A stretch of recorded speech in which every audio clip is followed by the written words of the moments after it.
Bago tayo mag-umpisa sa ating istorya, i-comment mo naman kung taga saan ka at anong oras ka nanonood ngayon.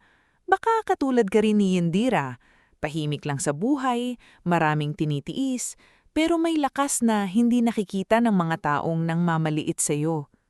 Sa liblib na barangay ng San Ulayaw, sa paanan ng bundok na halos laging natatakpan ng hamog tuwing madaling araw, isinilang at lumaki si Yendira Malvar. Hindi marangya ang buhay nila. Ang bahay nila ay yari sa kahoy, yero, at pinagtagpitagping pangarap. Kapag umuulan, may bahagi ng bubong na tumutulo.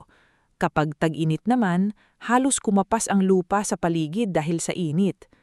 Pero sa kabila ng kahirapan, may isang bagay na ipinagmamalaki ng pamilya Malvar, ang kanilang pangalan sa bundok.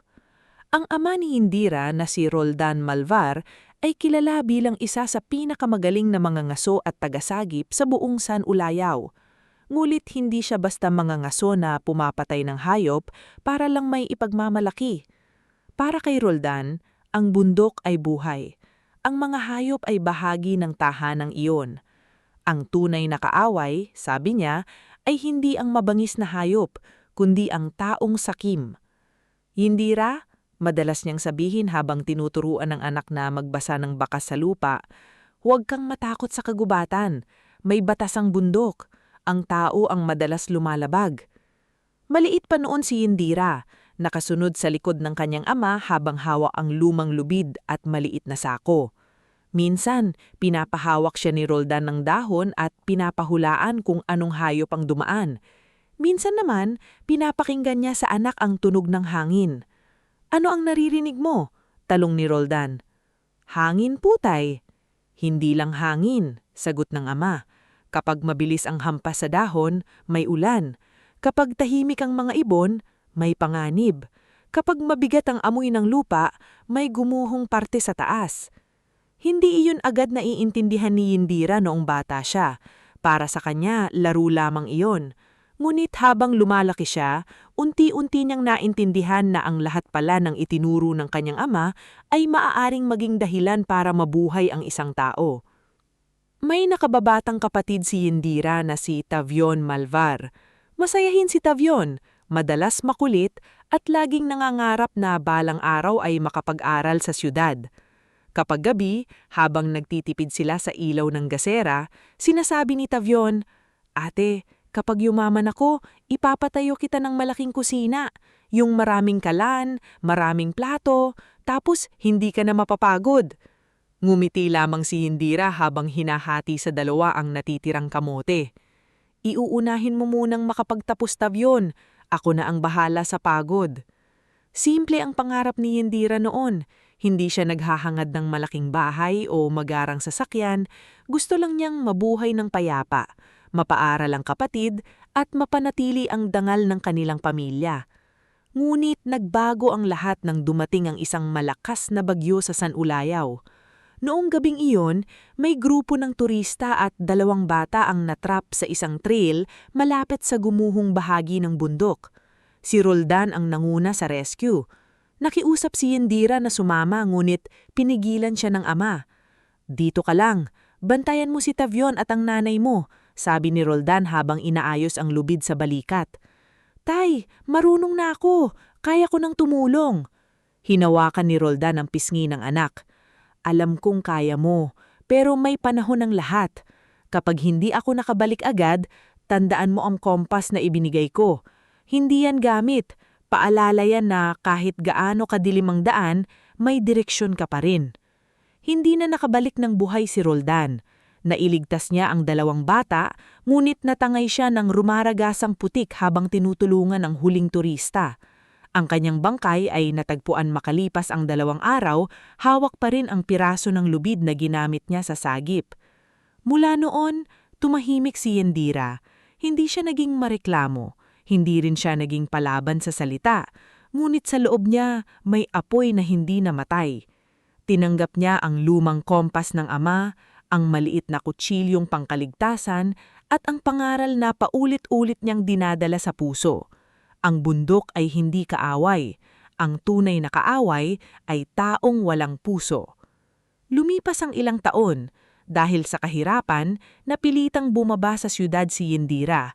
Iniwan niya si Tavyon sa pangangalaga ng kanyang tiyahin na si Manang Sabel habang siya ay nagtrabaho bilang kusinera sa isang maliit na kantin malapit sa terminal.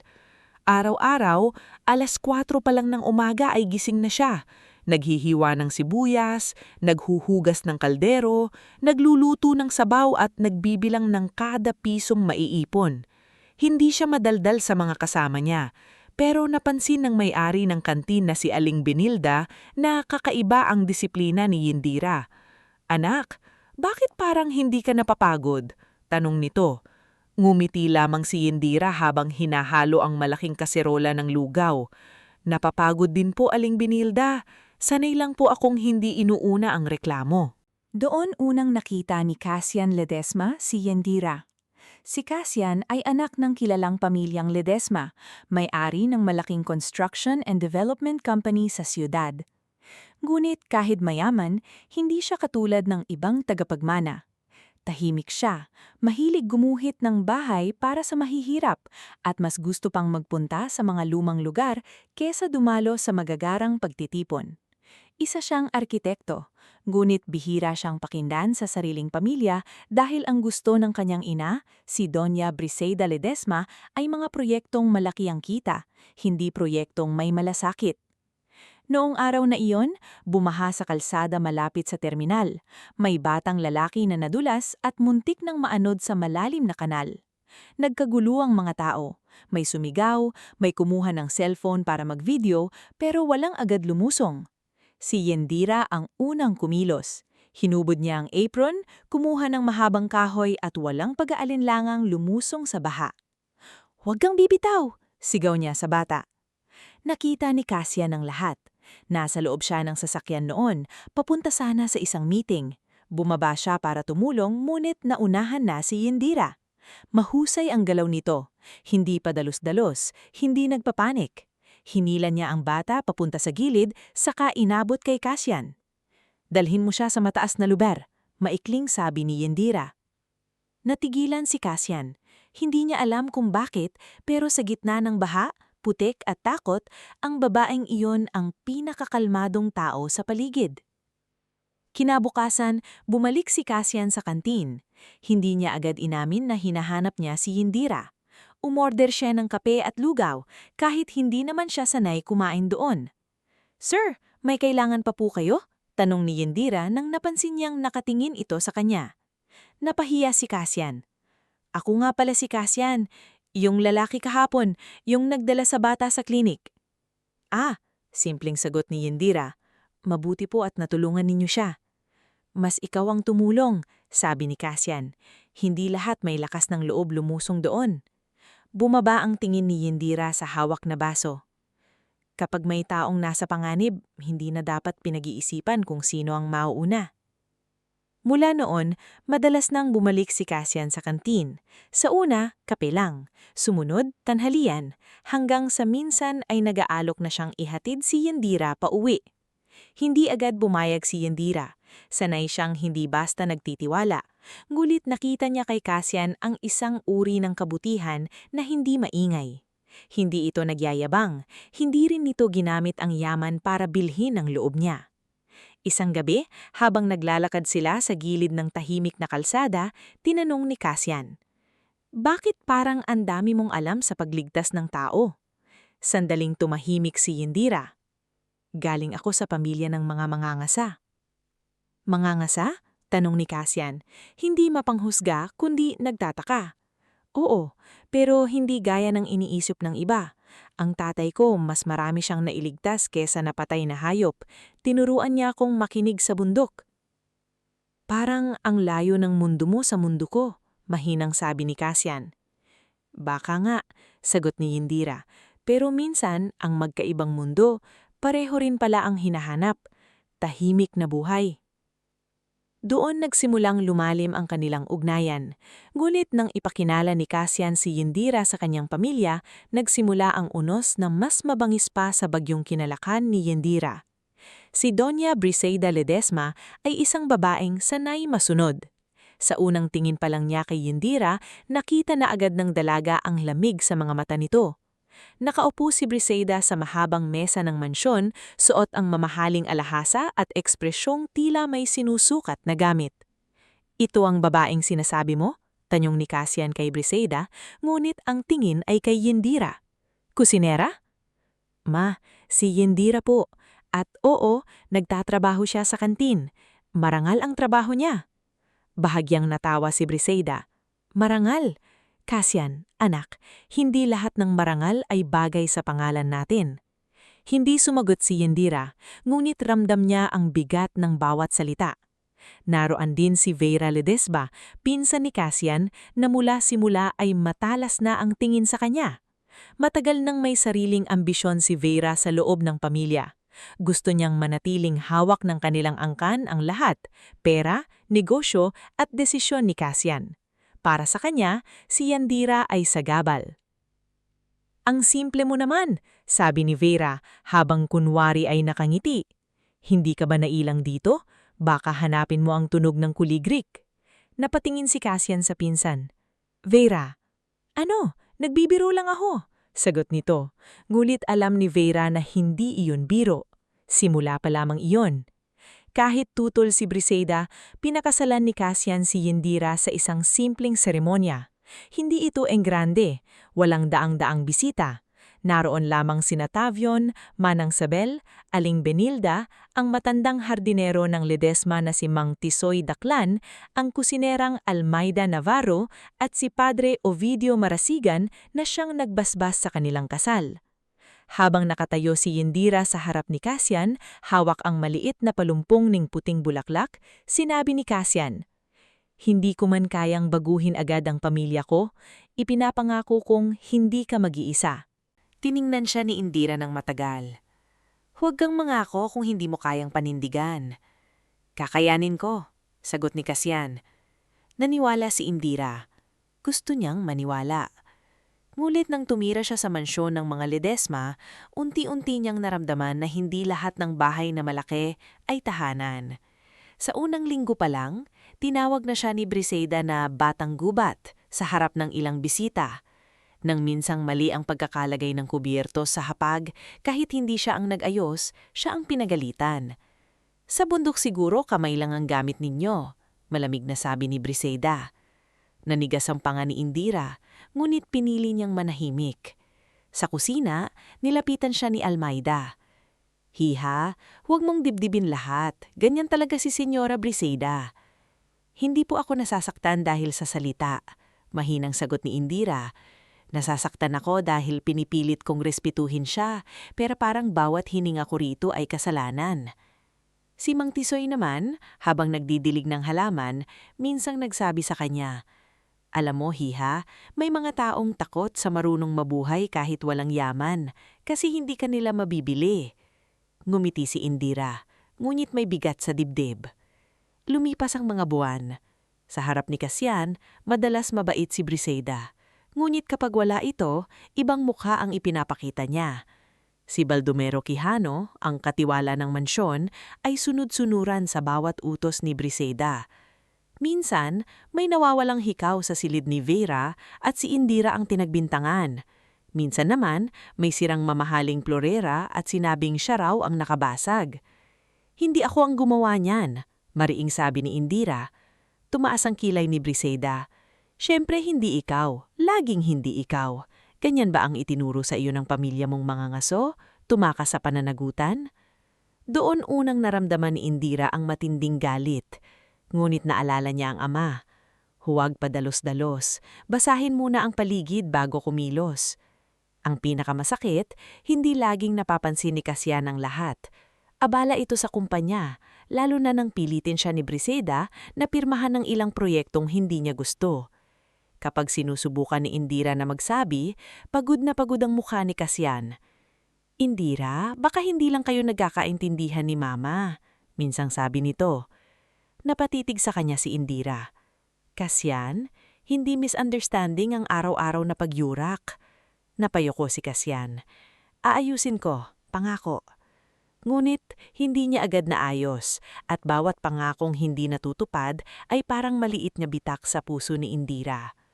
Samantala, palihim ng gumagawa ng mas malaking plano sina Briseda at Vera. Hindi nila matanggap na kahit anong pangmamaliit ang gawin nila, hindi umaalis si Indira. Mas lalo silang nangamba nang malaman nilang may bahagi ng mana ni Cassian na maaaring mapunta kay Indira bilang legal na asawa nito. Para kay Briseda, hindi iyon maaaring mangyari. Isang gabi, habang papunta si Indira sa kusina para kumuha ng tubig, narinig niya ang mahinang boses mula sa study room. Hindi sapat ang pagpapahiya, sabi ni Vera. Kailangang mawala siya sa buhay ni Cassian ng tuluyan. Sumagot si Briseda, malamig at mabagal. May rest house tayo sa taas ng San Ulayaw. Doon maraming bangin, maraming ligaw na hayop. Kapag naamoy nila ang dugo o karne, hindi sila tumitigil. Nanlamig ang buong katawan ni Indira. Hindi siya gumalaw, hindi siya huminga ng malakas. Sa loob ng ilang segundo, bumalik sa kanya ang lahat ng itinuro ng ama. Huwag mag-ingay kapag may panganib. Huwag ipakitang alam mo ang plano ng kalaban at huwag pumasok sa laban ng walang paghahanda. Kinabukasan, kakaibang bait ang ipinakita ni Briseda. Inanyayahan niya si Indira na sumama sa rest house sa bundok upang mag-usap ng maayos. Para kay Cassian, pagod na ang anak ko sa tensyon lating dalawa. Kung talagang mahal mo siya, sasama ka. Alam ni Indira na may panganib, ngunit alam din niyang kung tatanggi siya, gagawa sila ng ibang paraan. Kaya pumayag siya, hindi dahil nagtitiwala siya, kundi dahil kailangan niyang malaman kung hanggang saan ang kaya nilang gawin. Bago umalis, isinilid niya sa bulsa ang lumang kompas ng kanyang ama. Sa ilalim ng damit, itinago niya ang maliit na kutsilyong pangkaligtasan. Hindi para manakit, kundi para mabuhay kung sakaling dumating ang gabing kinakatakutan niya. Sa sasakyan, kasama nila sina Briseda, Vera, Baldomero at dalawang lalaking hindi pamilyar kay Indira, sina Corbino at Saldirex.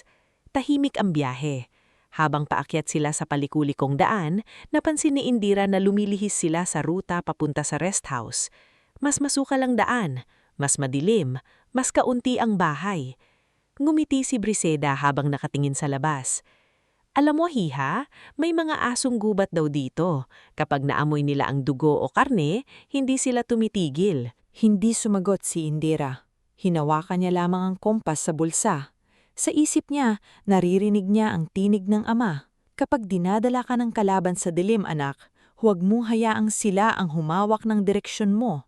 At habang lumalalim ang gabi sa kabundukan, alam ni Indira na ang buhay niyang tahimik na tinitiis ay malapit nang pumasok sa pinakamabigat na pagsubok. Isang pagsubok na hindi lamang susukat kung kaya niyang mabuhay, kundi kung kaya rin niyang bawiin ang dignidad na pilit na inaagaw sa kanya. Bago tayo magpatuloy sa ating istorya, i-comment mo muna kung taga saan ka at anong oras ka nanonood ngayon. Dahil sa parting ito, dito natin makikita kung paano haharapin ni Indira ang gabing akala ng kanyang biyenan ay magiging wakas niya, ngunit magiging simula pala ng pagbangon niya. Patuloy ang pag-akyat ng sasakyan sa madilim at palikulikong daan ng kabundukan. Tahimik si Indira sa likurang upuan, nakatingin sa labas ng bintana habang minamasdan ang kapal ng mga puno at ang unti-unting pagkawala ng mga poste ng ilaw. Wala ng kabahayan, wala ng bindahan, wala ng tunog ng sasakyang dumaraan.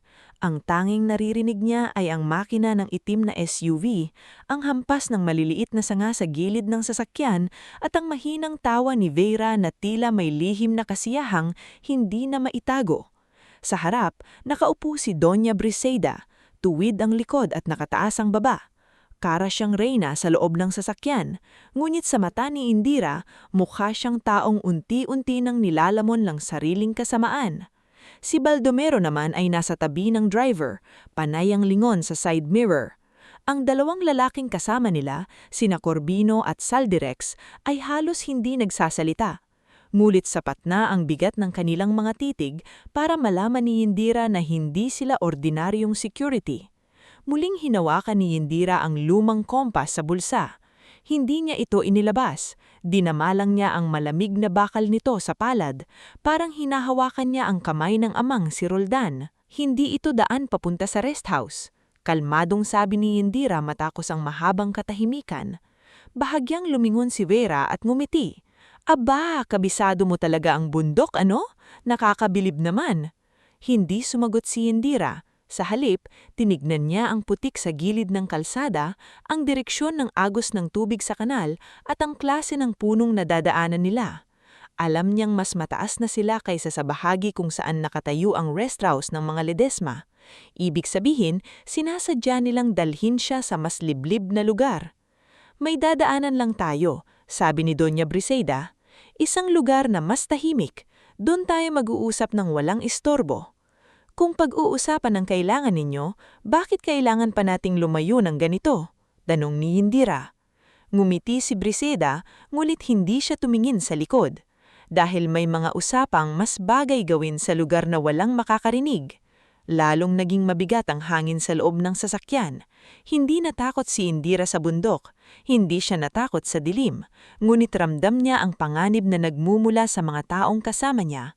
At iyon ang mas mabangis. Ang hayop, umaatake dahil gutom o takot. Ang tao, umaatake dahil sakim. Makalipas ng ilang minuto, biglang huminto ang sasakyan sa gitna ng maputik na daan. Sa magkabilang gilid ay makakapal na puno. Sa malayo may naririnig na mahinang agos ng ilog. Sa hangin may amoy ng basang lupa at nabubulok na dahon. Walang bahay, walang ilaw, walang taong maaaring humingi ng tulong. Bakit tayo tumigil? Tanong ni Indira. Bumaba si Corbino. Sumunod si Saldirex. Binuksan ni Baldomero ang pinto sa gilid ni Indira at malamig na sinabi, "Baba." Hindi gumalaw si Indira. Tumingin siya kay Briseida. Ito ba ang sinasabi ninyong pag-uusap? Sa unang pagkakataon, humarap sa kanya si Briseida. Wala na ang kunwaring bait. Wala na ang pormar na ngiti. Ang natira ay ang tunay na mukha ng isang babaeng hindi marunong tumanggap na may taong hindi niya kayang yurakan. Pagod na ako sa iyo, Indira. Pagod na akong makita kang nagpapanggap na bagay ka sa pamilya namin. Hindi ako nagpanggap, mahinang sagot ni Indira. Kayo ang hindi marunong tumingin sa tao nang hindi sinusukat sa pera. Biglang lumakas ang sampal ni Vera sa pisngi niya. Napalingon si Indira, ngunit hindi siya napasigaw.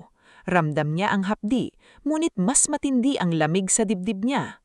Ang tapang mo pa rin, sabi ni Vera. Kahit nasa lugar ka na kung saan walang makakarinig sa'yo. Lumapit si Corbino at inagaw ang bag ni Indira. Hinabol naman ni Saldirex ang cellphone mula sa bulsa ng jacket. Bago pa makapagsalita si Indira, itinapon ni Vera ang cellphone sa bangin. Narinig nilang ilang lagaslas ng bato. Pagkatapos ay katahimikan. Para wala ka ng matawagan. Sabi ni Vera. Si Baldomero naman ay nagbukas ng isang supot mula sa likod ng sasakyan. Kumalat agad ang mabahong amoy ng hilaw at dugoang karne. Tahimik niyang ikinalat ang laman sa gilid ng daan at sa ilang bahagi ng damuhan. Tinitigan yun ni Indira. Hindi na niya kailangang tanungin kung para saan iyon. Asong gubat, bulong niya. Ngumiti si Briseida. Matalino ka nga, kaya mas mabuti nang dito ka na matapos. Kapag nakita ang katawan mo, iisipin nilang naligaw ka. O baka wala na silang makita.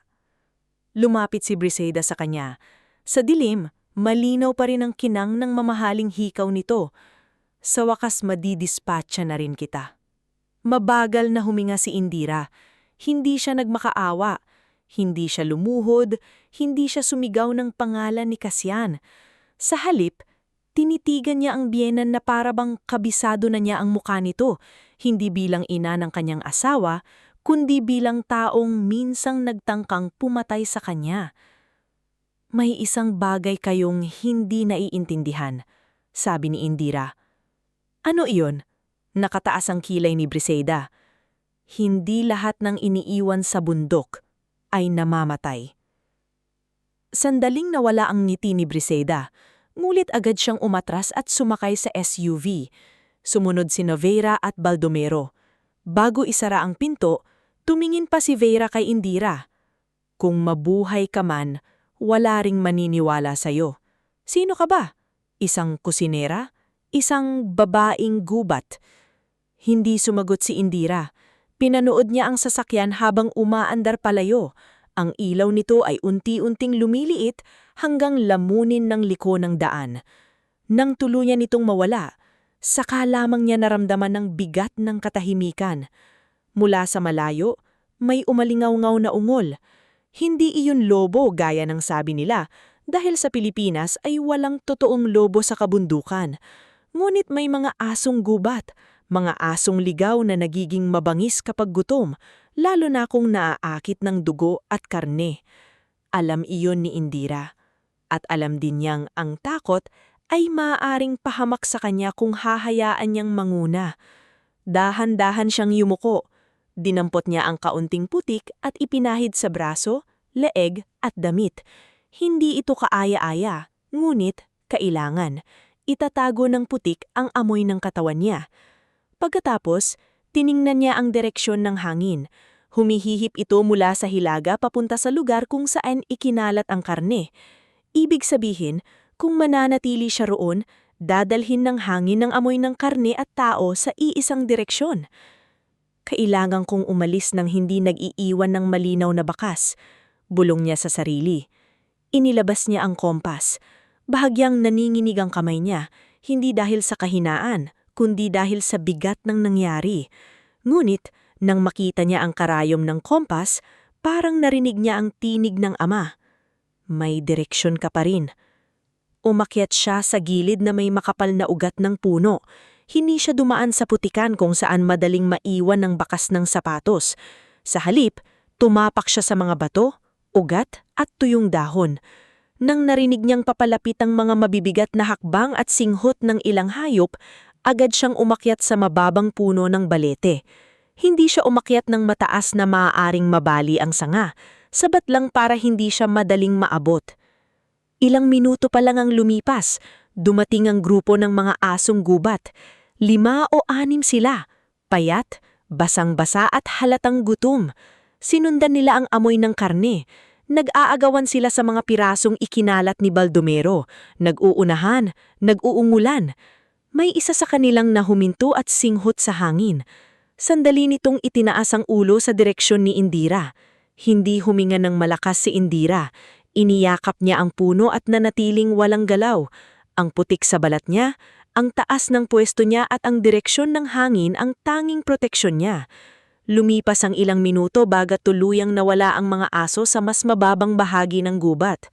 Nang makatiyak si Indira na safe na, dahan-dahan siyang bumaba. Hindi pa tapos ang panganib, ang gabing iyon ay mahaba pa. Habang sumusunod siya sa mahinang tunog ng ilog, napansin niya ang ilang lumang tali sa pagitan ng mga puno. Lumapit siya at nakita ang hukay bitag na natatakpan ng mga dahon. Hindi ito gawa ng mga otorisadong ranger. Gawa ito ng iligal na mga ngaso. Biglang sumikip ang dibdib niya. Naalala niya ang ama. Ganitong klase ng mga patibong ang kinakalaban ni Roldan noon. Kinuha ni Indira ako isang piraso ng tali mula sa sirang bahagi ng bitag. Itinali niya ito sa baywang, maaaring magamit sa pag-akyat o paghila. Pagkatapos, nagpatuloy siya papunta sa ilog. Doon niya narinig ang iyak. Mahina lang sa simula, halos natatabunan ng agos. Huminto si Indira. Pinakinggan niyang nagmabuti. Tulong! Bata. Mabilis mahikyot nga't maingat siyang sumunod sa tunog. Sa likod ng makapal na palungpusyo, nakita niya ang isang batang lalaki na nakasambit sa gilid ng hukay bitag. Ang isang paa nito ay naipit sa ugat at ang katawan ay halos mahulog sa mas malalim na bahagi. "Huwag kang gagalaw," mahinang sabi ni Indira. Napatingin ang bata sa kanya, luhaan at nanginginig. "Ate, natatakot ako. Hindi ko makita sina teacher." "Anong pangalan mo?" "Leoren po. Leoren Bascara." "Ako si Indira. Makinig ka sa akin, Leoren. Kapag sinabi kong humawak ka, hahawak ka. Kapag sinabi kong huwag kang sisigaw, hindi ka sisigaw. Naiintindihan mo?" Tumanggo ang bata kahit umiiyak. Ginamit ni Indira ang nakuhang tali. Itinali niya ito sa matibay na ugat ng puno, saka dahan-dahang bumaba. Sumakit ang braso niya dahil sa hampas at pasa, ngunit hindi niya pinansin. Inabot niya si Leoren. "Hawak sa balikat ko, huwag sa leeg. Utos niya. Hindi ko kaya, ate. Kaya mo. Hindi kita iiwan. Parang may kung anong nabasag sa loob ni Indira nang sabihin niya iyon. Hindi kita iiwan. Salitang hindi nagawa ng mga taong dapat sana ay pamilya niya. Ngunit ngayon, sa gitna ng dilim, siya ang magsasabi nito sa batang hindi niya kilala. Matapos ang ilang minutong paghila at paggapang, nailabas niya si Lioren mula sa hukay. Napaupo ang bata sa lupa, humihikbi. Binalot ni Indira ang balikat nito gamit ang sariling jacket. Nasaan ang kasama mo? Naghiwalay kami noong umulan. May landslide po sa trail. Si Maestra Orlina. May mga kaklase pa ako. Bago pa makasagot si Indira, may narinig silang boses mula sa di kalayuan. Lioren! Lioren Bascara! May ilaw ng flashlight na gumagalaw sa pagitan ng mga puno. Humakbang si Indira papalapit, ngunit itinaas niya ang kamay upang ipakitang hindi siya kalaban. Dito! Sigaw niya. Nandito ang bata! Dumating ang tatlong tao.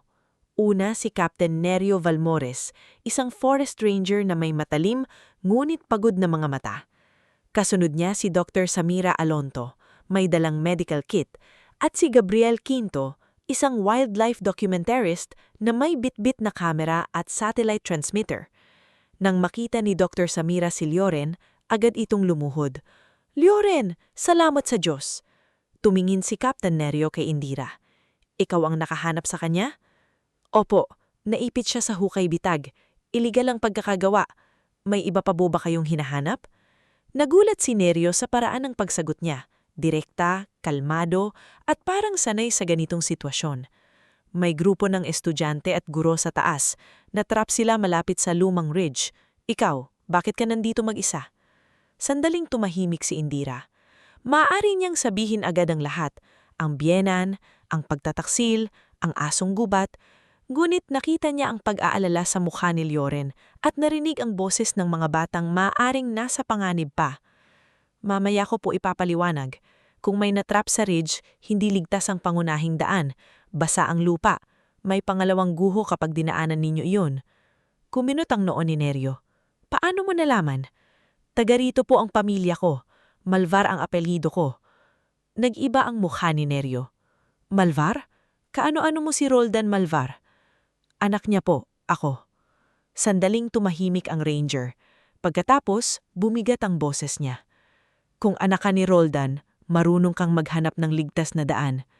Tumanggo si Indira. May lumang daan ng mga ngaso sa bandang silangan. Mas mahaba pero mas matibay ang lupa. Kung susunod kayo sa akin, may pag-asa pa silang mailabas bago lumakas ang ulan. Tumingin si Dr. Samira sa sugat ni Indira. Ikaw mismo sugatan ka, kailangan kang gamutin. Pagkatapos na po ng mga bata, sagot ni Indira. Hindi na nakipagtalo si Samira. May mga taong kapag nagsalita, alam mong hindi mo na papipigilan. Si Indira ay isa sa kanila. Nagpatuloy sila sa pag-akyat. Hawak ni Gabriel ang kamera, hindi para gawing palabas ang panganib, kundi para idokumento ang mga iligal na bitag at rescue operation. Hindi niya alam na naka-live satellite feed pala ang bahagi ng kuha nito para sa isang documentary update. Hindi niya alam na sa ilang oras, ang mukha niyang putikan at sugatan ay mapapanood ng maraming tao. Sa kabilang bahagi ng bundok, natagpuan nila ang grupo ni Maestra Orlina Peñaflor. May 7 estudyante, 2 sugatan, at isang batang halos hindi na makalakad sa takot. Nasa gilid ng trail na halos natatabunan ng lupa.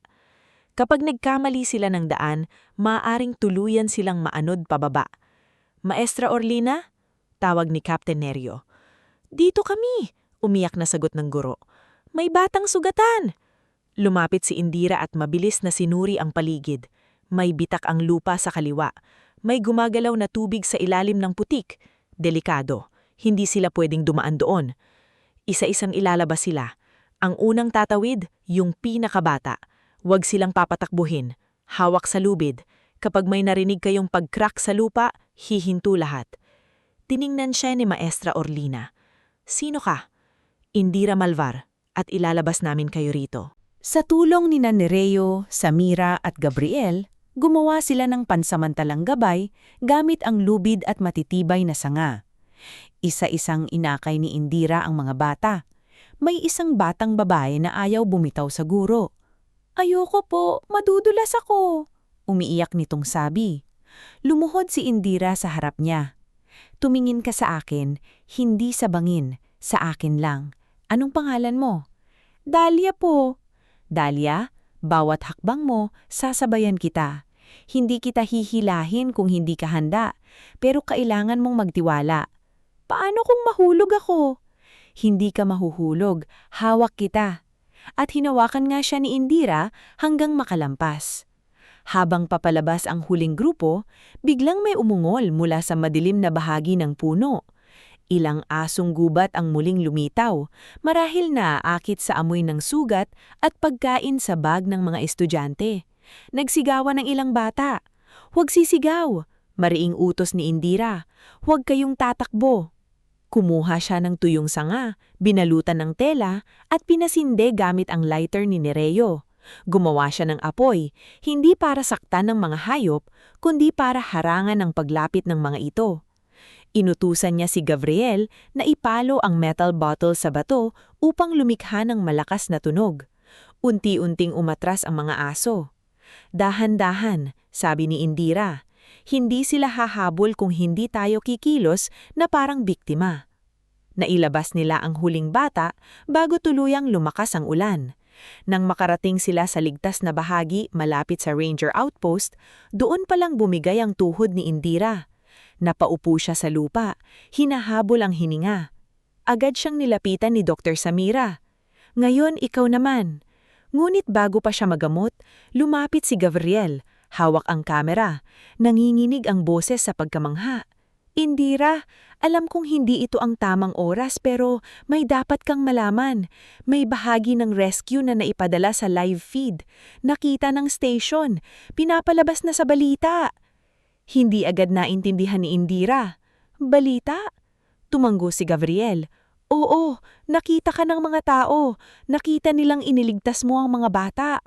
Sa mansyon ng mga Ledesma, nakauwi na sina Briseida, Vera at Baldomero. Tahimik silang pumasok na parang walang nangyari. Si Briseida ay umupo sa sala, nagbuhos ng alak sa baso, at huminga ng malalim na tila nabawasan na ang problema sa buhay. "Wala na siya," sabi ni Vera, halos pabulong, ngunit may saya. "Tapos na." Hindi sumagat si Briseida. Tumingin siya sa orasan.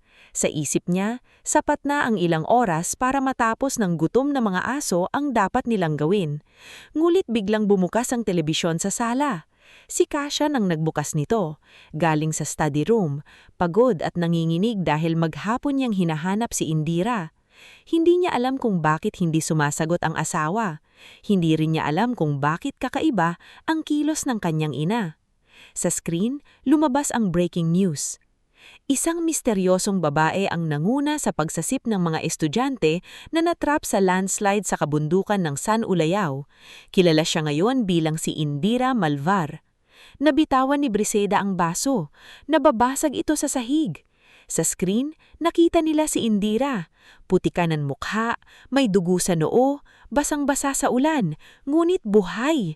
Buhay na buhay. Nakahawak siya sa isang batang umiiyak habang inaakay palabas ng delikadong trail ang iba pang estudyante. Nanlaki ang mga mata ni Kasian. "Indira?" Si Vera ay napaatras na parang nakakita ng multo. "Hindi, imposible." Ngunit mas lalong namutla si Briseida nang magsalita ang reporter. Ayon sa paunang ulat ng mga ranger, may nakita ring piraso ng dugo ang karne at bakas ng sasakyan sa mas liblib na bahagi ng bundok kung saan unang natagpuan si Indira. Iniimbestigahan ngayon kung may sinadyang ipinag-iwan o krimen bago nangyari ang rescue. Humakbang si Kasian palapit sa kanyang ina. "Ma, bakit nasa bundok si Indira?" Hindi makasagot si Briseida. Sa screen, lumapit ang mikropono kay Indira.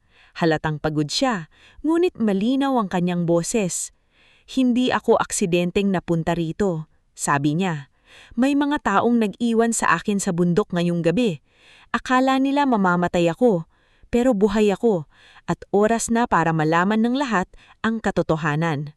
Sa sandaling iyon, Ang gabing inakala ni Briseda na magbubura kay Indira ay naging gabing naglantad sa kanilang kasalanan. At sa unang pagkakataon, ang babaeng tinawag nilang walang halaga ay nakita ng buong bayan hindi bilang biktima kundi bilang tagapagligtas. Bago tayo magpatuloy sa ating istorya, i-comment mo muna kung taga-saan ka at anong oras ka nanonood ngayon. Dahil sa parteng ito, makikita natin na ang isang gabing ginawa para tapusin ang buhay ni Indira ay magiging simula ng paglantad sa katotohanan, pagbagsak ng mga mapang-api, at pagbangon ng babaeng matagal nilang minamaliit. Sa maliit na ospital ng Talisay Norte, hindi na halos makilala ni Indira ang sariling mukha nang makita niya ang refleksyon niya sa salamin ng bintana. Putikan pa rin ang pisngi niya kahit bahagya na itong napunasan. May gasgas sa noo, pasa sa braso, at maliliit na sugat sa palad dahil sa pagkapit sa bato, ugat, at lubid habang inililigtas ang mga bata. Ngulit sa kabila ng pagod, hindi iyon ang pinakamasakit sa kanya. Ang pinakamasakit ay ang katotohanang ang taong nagdala sa kanya sa kamatayan ay ang ina ng lalaking minahal niya. Tahimik siyang nakaupo sa gilid ng kama habang nililinis ni Dr. Samira Alonto ang sugat sa kanyang balikat. Sa kabilang bahagi ng silid, si Loren Bascara ay natutulog na matapos mabigyan ng gamot at mainit na kumot. Nasa hallway naman ng ilang magulang ng mga batang nailigtas, umiiyak, nagpapasalamat at naghahanap ng sagot kung sino ba talaga ang babaeng biglang lumitaw sa dilim para iligtas ang kanilang mga anak. Masakit ba? Tanong ni Dr. Samira habang dahan-dahang nilalagyan ng gamot ang sugat. Konti lang po, sagot ni Indira. Tinignan siya ng doktora. Indira, hindi mo kailangang magpakatatag sa lahat ng oras. Ligtas ka na rito. Napatingin si Indira sa kanya. Ilang segundo siyang hindi nagsalita. Pagkatapos, mahinang sinabi, "Hindi pa po ako ligtas. Hangga't kaya nilang baligtarin ang nangyari, hindi pa." Hindi na nakasagot si Samira. Naunawaan niya ang bigat ng sinabi ni Indira. Ang sugat sa katawan ay maaaring tahiin at gamutin, pero ang sugat na iniwan ng pagtataksil ay hindi ganun kadaling hilumin. Ilang sandali pa, pumpasok si Captain Nereo Valmores, dala ang isang plastic folder. Basa pa ang kanyang jacket, may putik ang bota, at halatang galing siya sa mismong lugar kung saan iniwan si Indira. Sumunod sa kanya si Gabriel Quinto, hawak ang kamera at ilang memory card na nakalagay sa maliit na case. "Indira," sabi ni Nereo, "may nakita kaming ebidensya sa lugar." Tumuwid si Indira sa pagkakaupo. "Ano po?" Binuksan ni Nereo ang folder at inilatag sa maliit na mesa ang ilang litrato. Una, ang bakas ng gulong sa putikan. Pangalawa, ang supot ng karne na hindi pa lubusang nakain ng mga asong gubat. Pangatlo, isang piraso ng tela mula sa scarf ni Vera na sumabit sa tinikang sanga. Pang-apat, ang malalim na marka ng sapatos sa tabi ng lugar kung saan pinababa si Indira. "Nakunan din namin ang ruta ng sasakyan," paliwanag ni Nereo. "May ilang CCTV sa lumang checkpoint pababa ng San Ulayaw. Hindi malinaw lahat pero sapat para makita na may itim na SUV na dumaan sa oras na sinabi mo." Suminghap ng mabagal si Indira. Hindi siya natuwa, hindi rin siya ngumiti. Ngunit sa unang pagkakataon mula nang iwan siya sa bundok, naramdaman niyang may lupa na siyang matatapakan sa laban. Si Gabriel naman ay lumapit. "May footage din ako. Hindi ko alam nung una na ikaw pala ang biktima bago naging rescuer, pero may kuha ako nung malayo. Isang sasakyang paalis sa lugar bago namin ka matapunan. At may audio rin nung sinabi mo sa live feed na may nag-iwan sa'yo." Napayuko si Indira. "Hindi ko ginustong maging balita." "Alam ko, pero minsan, ang kamera ang tanging paraan para hindi mabaligtad ng mayayaman ang katotohanan." Tumahimik ang silid. Sa labas, naririnig ang yabag ng mga pulis, reporter, at ng mga magulang na humihingi ng impormasyon. Ang tahimik na buhay ni Indira ay biglang naging sentro ng buong bayan. Kahapon lamang, isa siyang manuglang na halos hindi pinapansin sa mansyon. Ngayon, siya ang hinahanap ng lahat. Makalipas ang isang oras, pumasok si Cassian Ledesma sa ospital. Nagmamadali siya, gusot ang polo, maputla ang mukha, at halatang hindi nakatulog. Sinubukan siyang harangin ng nurse dahil puno na ang hallway, ngulit nang makita siya ni Captain Nereo, pinapasok siya sa silid. Napatayo si Indira nang makita siya, hindi dahil gusto niyang salubungin ito, kundi dahil biglang bumalik sa kanya ang bigat ng lahat ng hindi niya nagawa noong kailangan niya ng kakampi. Indira, halos pabulhong sabi ni Kasyan. Nakita ni Kasyan ang bungapasa sa braso niya, ang banda sa noo, ang sugat sa kamay, at parang may kung anong bumagsak sa dibdib niya. Anong nangyari? Tanong niya kahit alam niyang hindi iyon sapat na tanong. Tinitigan siya ni Indira. Tinanong mo ba yan sa mama mo? Napakorap si Kasyan. Hindi siya sumasagot. Si Vera rin. Si Baldomero biglang nawala sa mansyon. Indira, sabihin mo sa akin ang totoo. Ang totoo? Mapait na ulit ni Indira. Sinama ako ng mama mo sa bundok. Kinuha nila ang cellphone ko. Ikinalat nila ang karne para lapitan ako ng mga asong gubat. Iniwan nila ako roon para mamatay. Napatakip ng bibig si Kasyan. Hindi kaya ng mama. Hindi kaya? Naputol ang boses ni Indira, ngulit pinilit niyang maging matatag. Kasyan, matagal mo nang nakikita kung paano niya ako tratuhin. Matagal mo nang naririnig ang pangmamaliit niya. Pero tuwing nagsasalita ako, ang sinasabi mo, baka hindi lang kami nagkakaintindihan. Napayuko si Kasyan. Hindi siya makatingin ng diretsyo. Hindi ako humihingi sa iyo ng perpektong asawa, patuloy ni Indira. Humihingi lang ako noon ng taong maniniwala sa akin bago ako tuluyang masaktan. Pero ngayon, tingnan mo ako. Kailangan pa ba akong iiwan sa bundok bago mo maintindihan? Walang maisagot si Kasyan. Ang pagsisisi ay nasa mukha niya. Ngunit sa gabing iyon, hindi sapat ang pagsisisi para mapawi ang sakit. Lumapit siya ng kalahating hakbang, ngunit umatras si Indira. Huwag muna, sabi niya. Kung gusto mong tumulong, hanapin mo ang ebidensya sa sarili mong bahay. Hindi ako ang kailangan mong kumbinsihin. Ang katotohanan ang kailangan mong panindigan. Umalis si Kasyan sa silid na parang taong nawalan ng lakas sa sariling mga paa. Sa unang pagkakataon, hindi na niya kayang pagtakpan sa sarili niya ang kasamaan ng kanyang ina. At sa unang pagkakataon, naintindihan niya na ang pananahimik niya ay naging bahagi ng pananakit kay Indira. Samantala, sa mansyon ng mga Ledesma, naghahari ang takot. Si Doña Briseda ay nakaupo sa study room, hawak ang basong hindi niya mainom. Si Vera naman ay paikot-ikot sa loob ng silid habang nanginginig ang kamay. Si Baldomero naman ay pabalik-balik sa likod ng bahay, dala ang isang maliit na bag na may mga papel at resibo. Hindi dapat siya nabuhay, mariing nabulong ni Vera. Hindi dapat. Tumahimik ka. Malamig na sabi ni Briseda pero halata sa boses niya ang kaba. Paano ako tatahimik? Nasa TV siya. Lahat naniniwala sa kanya. Huminga ng malalim si Briseda. May paraan para baliktarin ito. Sasabihin nating unstable siya. Sasabihin kusang umakyat sa bundok para gumawa ng eskandalo. May pera tayo. May abogado tayo. Tinawagan niya agad si Attorney Celestino Raval, ang abogado ng pamilya. Dumating ito bago maghating gabi, may dalang folder at mukhang sanay na sa pag-aayos ng maruruming problema ng mga mayayaman. Senyora, sabi ni Attorney Celestino, kung gusto ninyong malusutan ito, kailangan nating sirain ang kredibilidad ng babae. May medical history ba siya? May away ba sila ni Kasyan? May ebidensya ba ng emotional instability? Gumiti ng manipis si Briseda. Gagawa tayo kung wala. Ngunit hindi nila alam, sa labas ng study room, nakatayo si Almayda Navor. Hawak niya ang tray ng tsaa na hindi na niya naihatid dahil sa narinig. Nanginginig siya sa takot, ngunit mas nangingibabaw ang galit. Matagal niyang nakikita kung paanong apihin si Indira, ngayon alam niyang hindi na siya maaaring manahimik. Pumunta si Almayda sa hardin kung saan nakita niya si Mang Tisoy Daklan na nakasilip sa bodega. Nandoon si Baldomero, nagmamadaling magsunog ng ilang dokumento sa lumang drum. Mang Tisoy, bulong ni Almayda, may sinusunog siya. Hindi nagdalawang isip ang matanda. Kinuha niya ang maliit na timba ng tubig at biglang ibinuhos sa apoy. Napasigaw si Baldomero. Anong ginagawa ninyo? Mas magandang itanong, ano ang sinusunog mo? Dumating si Kasyan sa likod ng bodega at nakita ang basang mga papel. Pinulot niya ang isa, resibo ng pagbili ng karne sa isang slaughterhouse sa paanan ng bundok. Ang petsa, araw mismo ng pag-iiwan kay Indira, may pirma ni Baldomero. Namula sa takot si Baldomero. Sir Kasyan, hindi po iyan. Sino ang nag-utos? Malamig na tanong ni Kasyan. Hindi nakasagot si Baldomero. Kinuha ni Kasyan ang natitirang dokumento.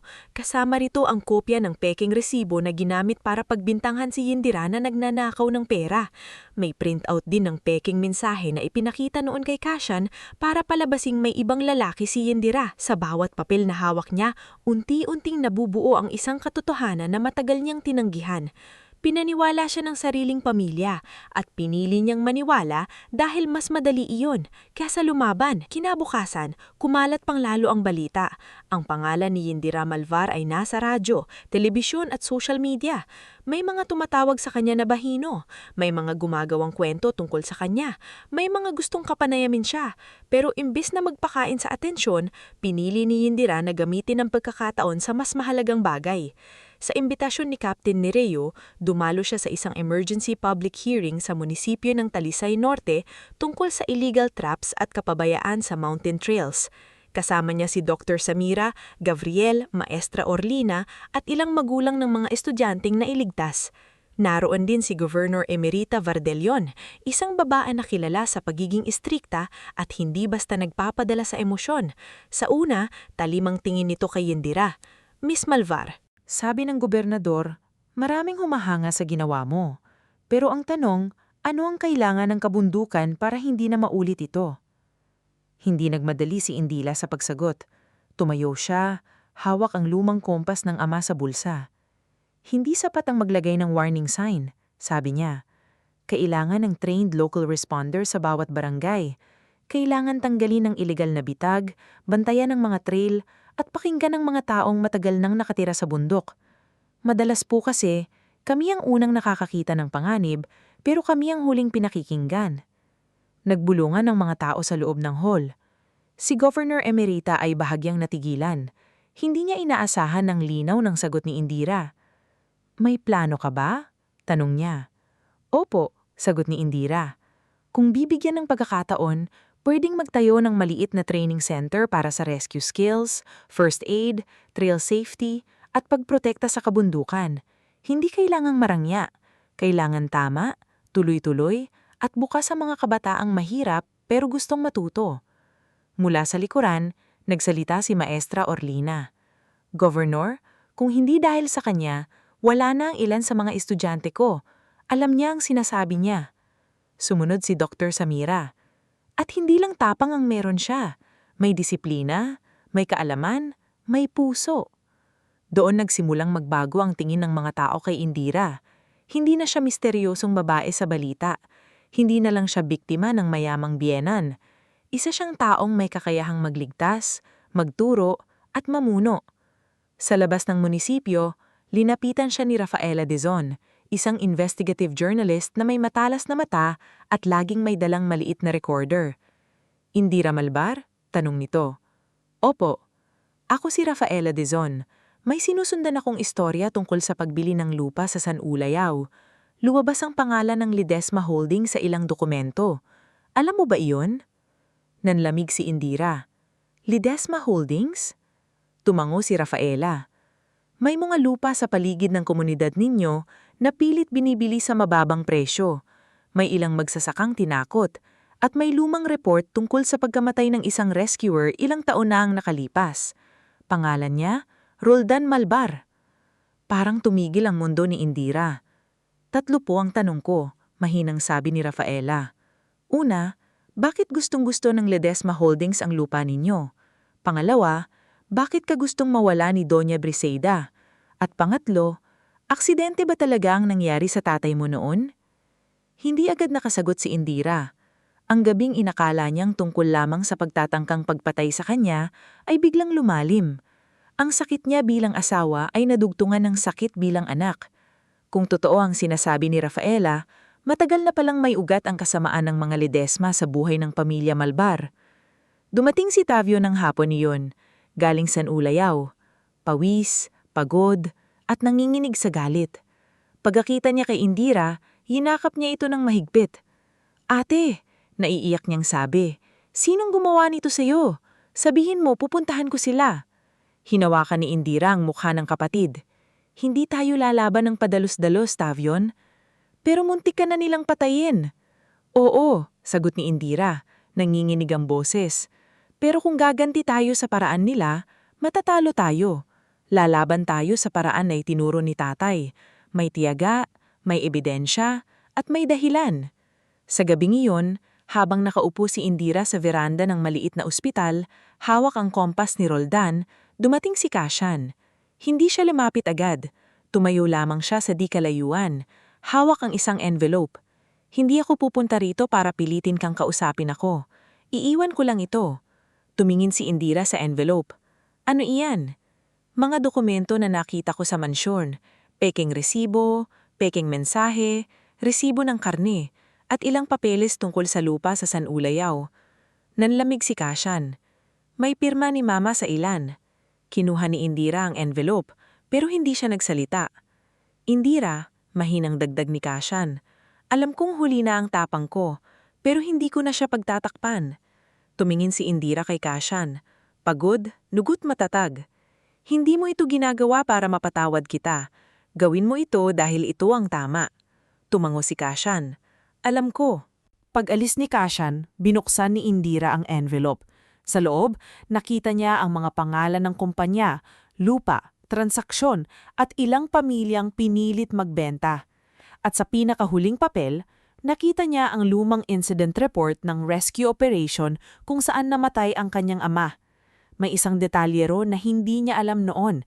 May iligal na paghuhukay sa lugar bago ang landslide. Isa sa mga subcontractor ay konektado sa Ledesma Holdings. Nanikip ang dibdib ni Indira. Sa loob ng maraming taon, inisip niyang kinuha ng bundok ang kanyang ama. Ngunit ngayong nasa kamay niya ang ebidensya, tila may mas masakit na posibilidad. Hindi bundok ang kumuha kay Roldan, kundi kasakiman ng tao. Tumayo si Indira at tumingin sa madilim na hugis ng kabundukan sa malayo. Hindi na siya ang babaeng iniwan sa putikan. Hindi na rin siya ang tahimik na manugang na umaasa na balang araw ay tatanggapin siya. Sa gabing iyon, malinaw na sa kanya ang susunod na laban. Hindi lamang niya ipaglalaban ang sariling buhay, ipaglalaban niya ang pangalan ng ama, ang lupa ng kanilang komunidad, ang mga batang dapat ligtas sa bundok, at ang lahat ng taong tinakot ng mga mayayaman na sanay ng manalo dahil walang lumalaban. At sa unang pagkakataon matapos ang mahabang panahon, hindi natakot ang nanaing sa dibdib ni Indira, kundi direksyon. Bago tayo magpatuloy sa ating istorya, i-comment mo muna kung taga saan ka at anong oras ka nanonood ngayon. Dahil sa parteng ito, makikita natin na ang katotohanan ay hindi lang kailangang malaman ng mga tao. Kailangan din itong ipaglaban, kahit mabigat, kahit masakit, at kahit ang kalaban ay dating tinawag mong pamilya. Kinabukasan, matapos matanggap ni Indira ang mga dokumentong iniwan ni Kasyan, hindi siya agad nakatulog. Nakaupo siya sa maliit na silid ng ospital, nakabukas ang envelope sa ibabaw ng mesa at isa-isang binabasa ang mga papel na parang bawat pahina ay may tinik na sumasaksak sa dibdib niya. May resibo ng karne, may peking mensahe, may listahan ng lupang gustong bilhin ng Ledesma Holdings sa San Ulayaw, at higit sa lahat, may lumang incident report tungkol sa pagkamatay ng kanyang ama na si Roldan Malvar. Sa report, malinaw na may iligal na paghuhukay sa bahagi ng bundok bago nangyari ang landslide. May pangalan ng subcontractor, may pirma ng taong nagbigay ng clearance kahit delikado ang lugar. At sa ibaba ng papel, may koneksyon sa isang proyekto ng Ledesma Holdings na hindi itinuloy sa publiko, pero lihim palang pinaghahandaan. Hinawakan ni Indira ang lumang kompas ng ama. Bigla niyang naalala ang gabing hindi na umuwi si Roldan. Akala niya noon, bundok ang kumuha sa ama niya. Pero ngayon, tila mas masakit ang katotohanan. Hindi bundok ang pumatay kay Roldan, kundi kasakiman ng mga taong gustong gawing negosyo ang lupang binabantayan nila. "Ate!" Mahinang tawag ni Tavion mula sa pinto. Napalingon si Indira. Namumula ang mata ng kapatid niya. Halatang hindi rin nakatulog. "Nabasa mo?" tanong ni Tavion. Tumanggo si Indira. "Oo, kung totoo lahat yan," naputol ang boses ni Tavion. "Ibig sabihin, hindi aksidente ang nangyari kay tatay. Hindi pa natin pwedeng sabihin na sigurado. sagot ni Indira kahit nanginginig ang mga daliri niya. Pero may sapat tayong dahilan para imbestigahan. Paano mo nagagawang maging kalmado? Tanong ni Tavion, halos galit na sa sariling sakit. Ako, gusto kong sugurin sila. Gusto kong maramdaman nila ang naramdaman natin. Lumapit si Indira at hinawakan ang balikat ng kapatid. Ganyan din ang nararamdaman ko. Pero kung padadala tayo sa galit, sila ang mananalo. Matagal silang nanalo dahil marunong silang magtago. Kaya ngayon, ilalabas natin sila sa liwanag. Kinabukasan, nagsimula ang formal na proseso. Si Captain Nereo Valmores ay nagsubmit ng report sa pulisya tungkol sa lugar kung saan iniwan si Indira. Si Gabriel Quinto ay ibinigay ang kopya ng footage mula sa bundok. Si Doktora Samira Alonto ay gumawa ng medical report sa mga sugat at pasa ni Indira. Si Maestra Orlina Peñaflor at ang mga magulang ng mga batang nailigtas niya ay nagbigay ng salaysay kung paano nila nakita si Indira sa gitna ng rescue. Sugatan, ngulit tumutulong pa rin. Hindi nagtagal, nagsimula ang imbestigasyon kina Doña Briseida Ledesma, Veira Ledesma, Baldomero Quijano, Corbino at Saldirex. Noong una, kampante pa rin si Briseida. Sa kanyang mundo, ang pera ay parang pinto. Kayang buksan ang dapat sarado at isara ang dapat lumabas. Ngunit hindi niya inexpect na sa pagkakataong ito, maraming mata ang nakatutok. Sa unang hearing, pumasok si Indira sa bulagang na suot ang simpleng puting blusa at maayos na palda. May manipis pang benda sa braso, ngunit tuwid ang kanyang tindig. Sa likod niya ay sina Tavion, Doktora Samira, Captain Nereo, Gabriel Quinto, Rafaela Dizon, Almayda Navor, Mang Tisoy Daclan at ilang magulang ng mga batang nailigtas niya. Hindi na siya nag-iisa. Sa kabilang panig, naroon si Doña Briseida na suot ang mamahaling itim na damit at perla sa likod. Katabi niya si Veira na pilit matapang ang mukha, ngulit makikita sa nanginginig na kamay niya ang takot. Baldomero ay nakayuko, habang sina Corbino at Saldirex ay hindi makatingin ng diretso kay Indira. Tumayo si Attorney Celestino Raval, abogado ng mga Ledesma. Malinis ang suot, makinis ang pananalita, at halatang sanay na paikutin ang usapan. Your Honor, Panimula niya, ang kasong ito ay bunga lamang ng emosyon, galit at kagustuhan ni Ginang Indira Malvar na makakuha ng simpatya mula sa publiko. Ang aking kliyente, si Doña Briseida, ay isang respetadong babae. Walang dahilan para gumawa siya ng ganoong karumal-dumal na bagay. Tahimik na nakikinig si Indira. Hindi siya gumalaw kahit minsang tingnan siya ni Attorney Celestino na parabang isa siyang babaeng madaling durubin.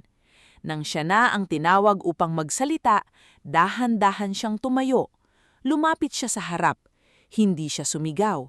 Hindi siya nagdrama. Ngunit sa katahimikan ng kanyang boses, naroon ang bigat ng katotohanan. Sinama po ako ni Doña Briseida sa bundok sa dahilan na mag-uusap kami bilang pamilya. Simula niya. Kasama niya si Veira, si Baldomero, at dalawang lalaking hindi ko kilala noon. Nang makarating kami sa liblib na bahagi, kinuha nila ang aking cellphone, itinapon sa bangin, at ikinalat ang dugo ang karne sa paligid. Umiling si Veira. Sinungaling! Napatingin ang hukom sa kanya. Miss Ledesma, tatahimik kayo. Nagpatuloy si Indira. Sinabi sa akin ni Doña Briseida nga sa wakas ay madidispatcha na niya ako. Iniwan nila ako roon sa gitna ng gabi. Akala nila hindi ako makakauwi. Pero lumaki po ako sa bundok. Anak ako ni Roldan Malvar. Ang itinuro sa akin ng tatay ko ang dahilan kung bakit ako nabuhay. Ipinakita sa korte ang mga litrato ng bakas ng gulong, ang supot ng karne, ang piraso ng scarf ni Veira at ang footage ni Gabriel kung saan makikitang may itim na SUV na umaalis sa lugar bago matagpuan si Indira. Isa't isang bumigat ang mukha ng mga tao sa loob ng bulwagan. Sumunod na tumistigo si Saldirex. Noong una, ayaw niyang magsalita. Ngunit matapos siyang kausapin ng mga imbestigador at malaman niyang plano siyang gawing pangunahing may kasalanan ng mga Ledesma, bumaliktad siya. Binayaran kami, sabi niya, nanginginig ang boses. Ang utos sa amin, samahan sila sa bundok at yaking hindi makakabalik ang babae. Hindi ko po akalaing aabot sa ganoon. Akala ko pananakot lang. Sinong nag-utos? Tanong ng prosecutor. Tumingin si Saldirex kay Doña Briseida. Si Madam Briseida po at alam ni Miss Veira. Umalingaw-ngaw ang bulungan. Si Briseida ay hindi gumalaw, ngunit namutla ang labi niya. Nang sumunod na linggo, lumabas naman ang testimonya ni na Almeida at Mang Tisoy. Isinalaysay ni Almeida ang narinig niyang plano sa study room, ang pagtatangkang palabasing unstable si Indira. Si Mang Tisoy naman ay nagkwento kung paano niyang nahuling sinusunog ni Baldomero ang mga dokumento sa hilikod ng bodega. Matagal ko pong pinagsilbihan ang pamilyang Ledesma, pero ang paglilingkod ay hindi ibig sabihin ay pagtatakip sa kasamaan. Nakita ko kung paano nilang apihin si Indira, at noong gabing iyon, alam kong kung tatahimik pa ako, kasali na rin ako sa kasalanan. Habang tumatakbo ang paglilitis, nagsimula ring lumalim ang imbestigasyon ni Rafaela Dizon tungkol sa lupa ng San Ulayaw. Sa tulong ng mga lumang dokumento mula kay Kasyan at mga testimonya ng magsasaka, lumabas na ilang pamilya ang tinakot noon para ibenta ang lupa sa mababang halaga. May ilang pinadalhan ng peking notice, may ilang siniraan sa barangay, may ilang nawalan ng kabuhayan nang sirain ng daan papunta sa kanilang taniman. Isa sa mga nakalantad na detalye ay ang pagkakasangkot ng dating subcontractor ng Ledesma Holdings sa iligal na paghuhukay na nagpalambot sa lupa kung saan namatay si Roldan Malvar. Hindi pa agad napatunayan na direktang pinapatay si Roldan, ngunit malinaw na ang kapabayaan at pagtatago ng ebidensya ng kumpanya ang naging dahilan ng trahedya. Para kay Indira, sapat iyon para malaman niyang ang pagkamatay ng kanyang ama ay hindi simpleng malas. May mga taong dapat managot. Sa kabila ng bigat ng kaso, hindi pinili ni Indira na malunod sa galit. Sa halip, sinimulan niya ang bagay na binanggit niya sa public hearing, ang pagtatayo ng Malvar Mountain Rescue and Skills Center. Sa tulong ni Governor Emerita Vardeleon, nagkaroon sila ng pahintulot na gamitin ang lumang barangay training hall sa paanan ng bundok. Luma ang gusali, may bitak ang pader, kalawangin ng bubong, ngulit para kay Indira, isa itong simula. Hindi pa ito maganda habang iniikot nila ang tingin sa paligid, pero kung mapapatunayan mong gagana ito, tutulungan kitang palawakin. Tumingin si Indira sa walang lamang silid. Nakita niya hindi ang sira, kundi ang posibilidad. Dito po magsisimula ang mga batang katulad namin ni Tavion. Dito nila matututunang ang galing sa bundok ay hindi dapat ikahiya. Si Captain Nereo ang naging pangunahing trainer. Itinuro niya ang tamang paghawak ng lubid, basic rescue formation at trail safety. Si Dr. Samira naman ang nagturo ng first aid. Kung paano pigilan ng pagdurugo, paano alalayan ng nabalian, at paano manatiling kalmado habang may sakuna. Si Gabriel ay gumawa ng educational videos para maipakita sa mga estudyante ang epekto ng ilegal na bitag at kapabayaan sa bundok. Si Tavion ang isa sa unang trainees. Sa unang araw, kinakabahan siya. Sanay siyang makita bilang kapatid lamang ni Indira, hindi bilang taong may sariling kaya. Ngunit nang turuan siya ni Captain Nereo na magtali ng rescue knot, mabilis niya itong nakuha. "Mana ka sa ate mo," sabi ni Nereo. Umiling si Tavion. "Mana kami si tatay namin." Napangiti si Indira nang marinig iyon. Sa unang pagpakataon, hindi napuno ng sakit ang pangalan ni Roldan. Nagiging ilaw na ulit ito. Dumating din si Kasyan sa training hall makalipas ang ilang araw. Hindi siya pumasok na parang may karapatan. Nanatili siya sa labas, hawak ang ilang blueprint. Nang makita ni Indira, lumapit siya ng tahimik. "Ano yan?" tanong niya. "Plano," sagot ni Kasyan.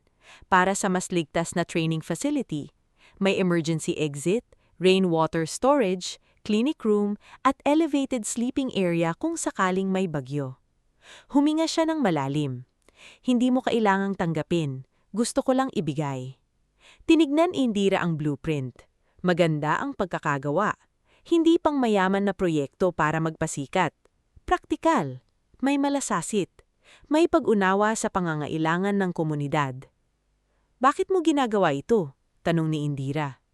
Dahil ito ang tama, sagot ni Kasyan. At dahil matagal akong naging duwag. Hindi ito mabubura ang pagkakulang ko, pero gusto kong magsimula sa gawa, hindi sa pangako. Sandaling tumahimik si Indira. Hindi pa kita kayang patawarin ng buo. Tumanggo si Kasyan. Hindi ko hinihingi ngayon. Kung tutulong ka rito, dagdag niya, hindi bilang asawa ko, bilang arkitektong may pananagutan sa komunidad na sinaktan ng pamilya mo. Tinanggap ni Kasyan ang bigat ng salita. Naiintindihan ko. Mula noon, tumulong siya sa proyekto nung hindi nangingialam sa buhay ni Indira. Dumating siya para sukatin ang lupa, kausapin ang karpintero, at ayusin ang plano. Umalis siya bago pa maging personal ang usapan. At sa bawat araw na hindi niya pinipilit si Indira, unti-unting nakikita ng babae na ang pagbabago ay hindi dapat minamadali. Samantala, lalong bumagsak ang kapangyarihan ni Briseida at Vera. Nang lumabas ang voice recording na nakuha mula sa phone ni Baldomero, narinig ang boses ni Vera na nagsasabing, kapag nawala si Indira, hawak na natin si Kasyan. Hindi na ito kayang palusutan ng abogado. Nawalan ng tiwala ang investors sa Ledesma Holdings. Nag-alisa ng ilang board members. Ang dating mansyon na pulo ng utusan at bisita ay naging tahimik na parang kulungan. Ngunit bago pa man matapos ang lahat ng kaso, dumating ang bagong panganib. Isang hapon, habang nasa training center sina Indira, Nereo, Samira, Tavion at ilang trainees, dumating ang tawag mula sa Provincial Disaster Office. May paparating na napakalakas na bagyo. Ayon sa forecast, tatama ito malapit sa San Ulayao. Posibleng magkaroon ng landslide sa ilang barangay, lalo na sa Sitio Marapong at sa Lumang Trail kung saan minsang nailigtas ni Indira ang mga estudyante.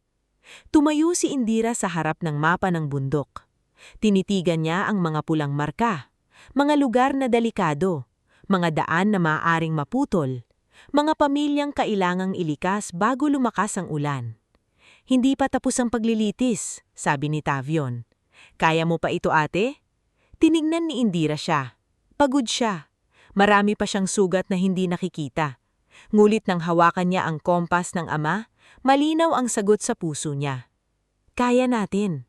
Hindi na ako babalik sa bundok na babaeng iniwan para mamatay.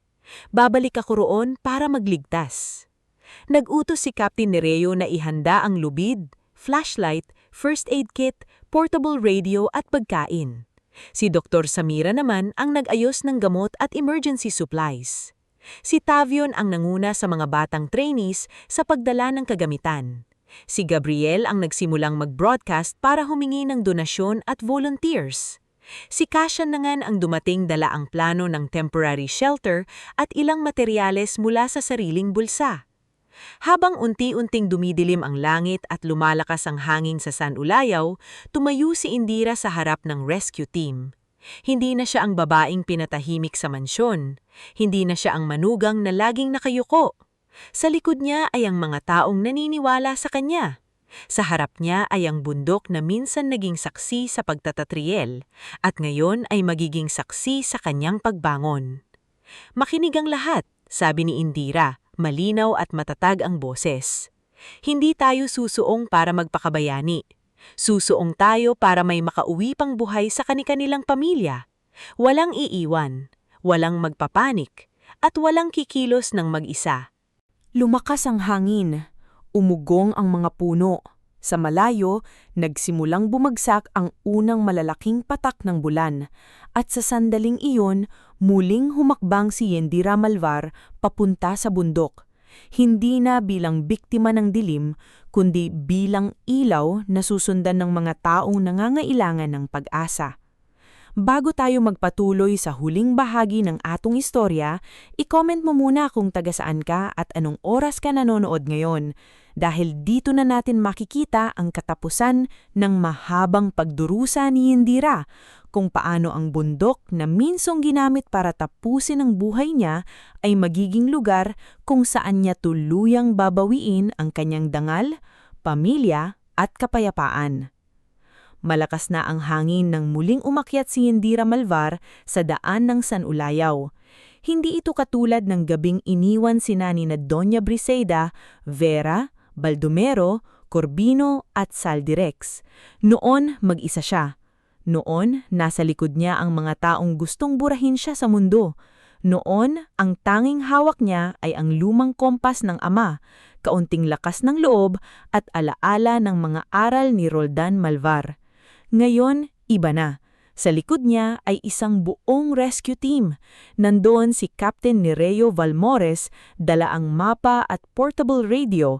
Nandoon si Dr. Samira Alonto, may bit-bit na medical bag na halos mas mabigat pa sa katawan niya.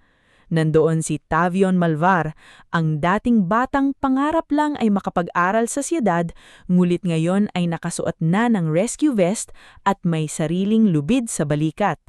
Nandoon din si Gabriel Quinto, hindi na bilang dokumentaristang naghahanap lamang ng kwento, kundi bilang taong gustong ipakita sa buong bayan na ang tunay na tapang ay hindi palabas.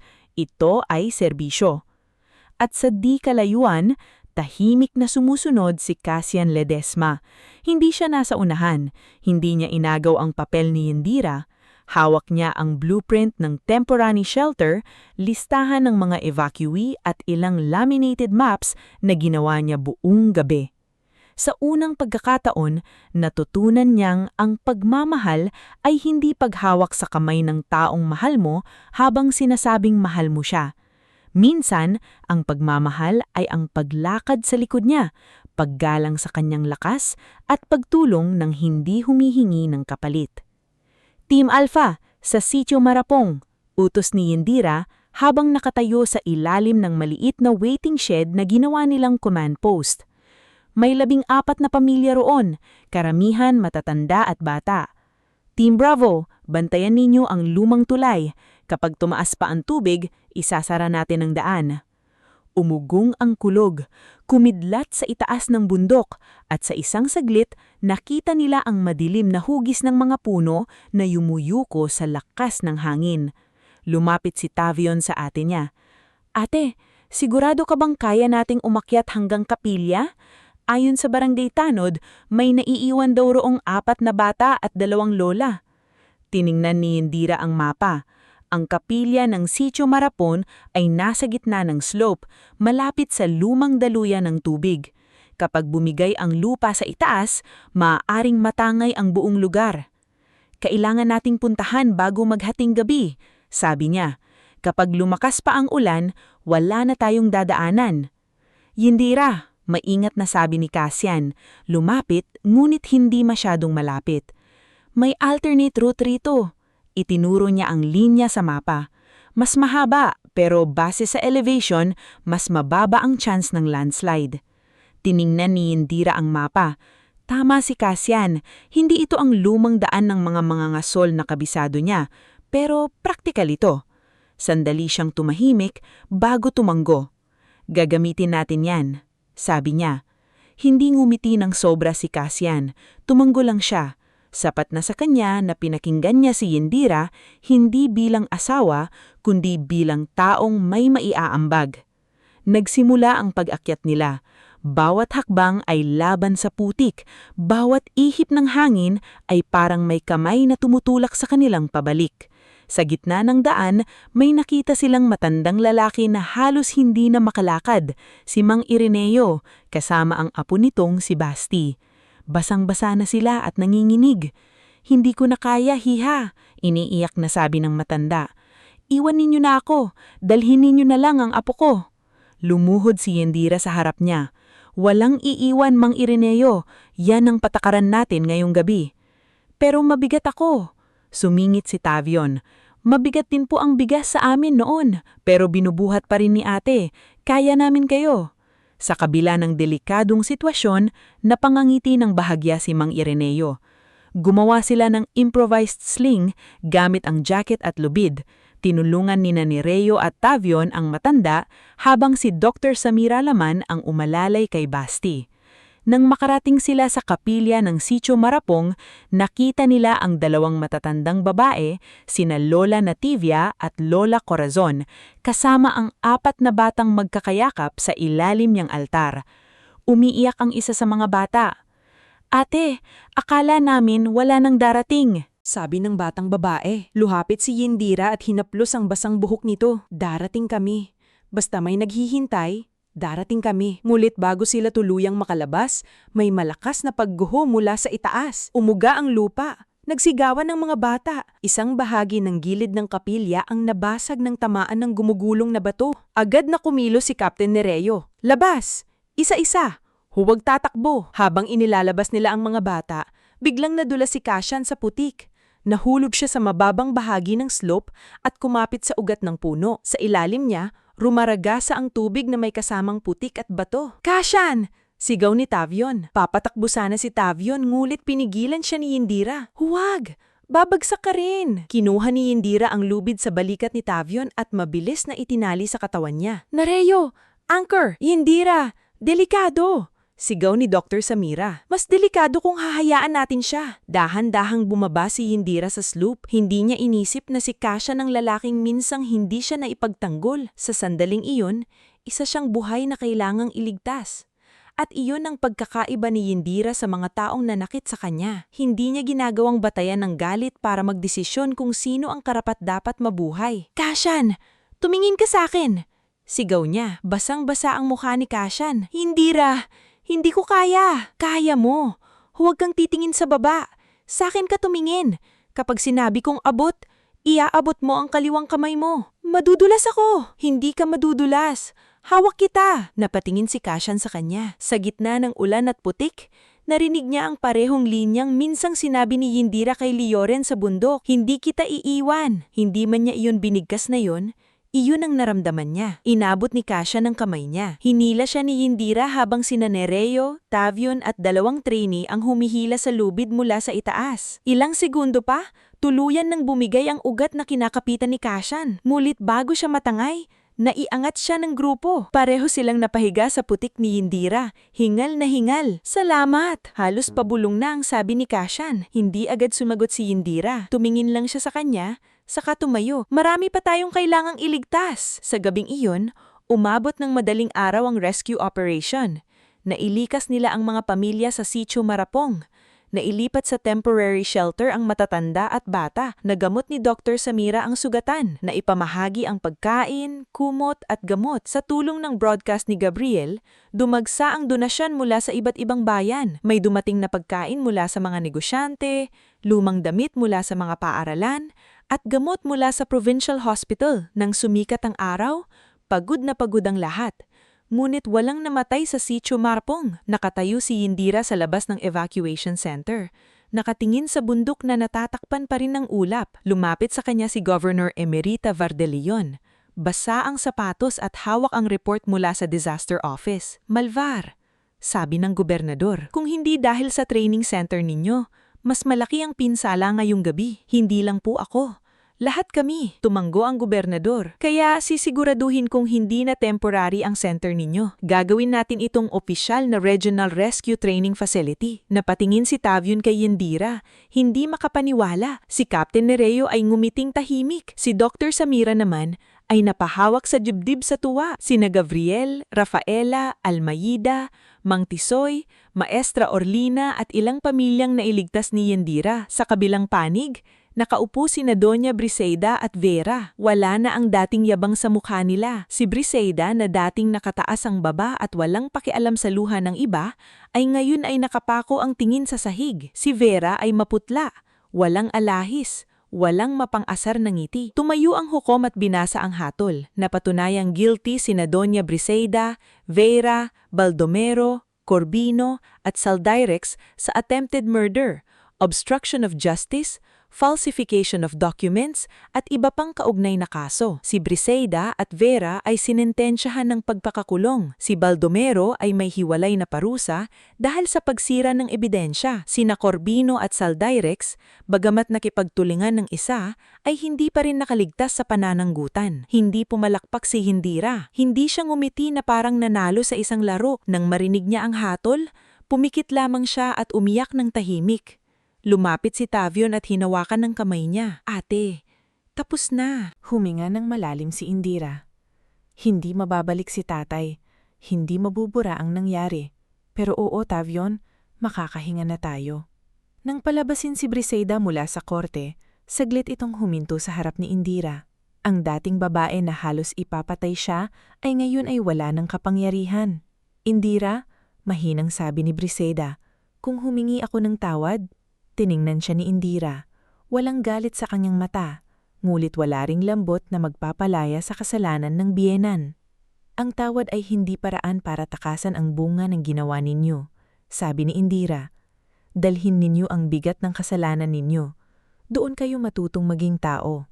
Walang naisagot si Briseida. Tuluyan siyang dinala palabas ng mga pulis. Pagkatapos ng kaso, nagbago ang takbo ng buhay sa San Ulayao. Ang mga lupaing iligal na nakuha sa komunidad ay isinalim sa legal review at marami ang naibalik sa mga pamilyang matagal nang tinakot. Ang proyekto ng Ledesma Holdings na sisirain sana ang bundok ay tuluyang ipinatigil. Ang natitirang shares ni Cassian sa kumpanya ay ibinenta niya at malaking bahagi nito ay inilaan niya sa community housing, repair ng evacuation center at pagpapatayo ng mas maayos na pasilidad para sa Malvar Mountain Rescue and Skills Center. Hindi tinanggap ni Indira ang tulong niya bilang kabayaran sa sakit. Tinanggap niya ito bilang pananagutan.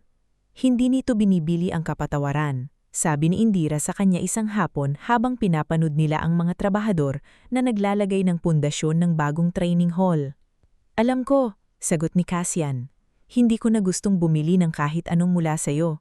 Gusto ko lang gumawa ng tama habang may pagkakataon pa. Sa loob ng 2 taon, nanatiling magkalapit ngunit hindi minamadali ni na Indira at Cassian ang pagbabalik ng kanilang relasyon. Hindi bumalik si Indira sa mansyon. Sa halip, nagpatayo siya ng sariling bahay malapit sa rescue center. Maliit, yari sa matibay na kahoy at bato. May malawak na bintana na nakaharap sa bundok. Sa likod ng bahay ay nagtanim siya ng halamang gamot, kamote at ilang puno ng kape, alinsunod sa mga alaala ng kanyang ina at ama. Si Tavion ay naging certified rescue trainer. Sa tuwing may bagong batch ng scholars, siya ang unang nagtuturo ng basic knots. Minsan, naririnig ni Indira ang boses nito mula sa training ground. Huwag ninyong ikahiya kung galing kayo sa mahirap na pamilya, sabi ni Tavion sa mga kabataan. Minsan ang natutunan natin sa hirap ang mismong magliligtas ng buhay ng iba. Si Doktora Samira ay nagtayo ng maliit na rural clinic sa tabi ng center.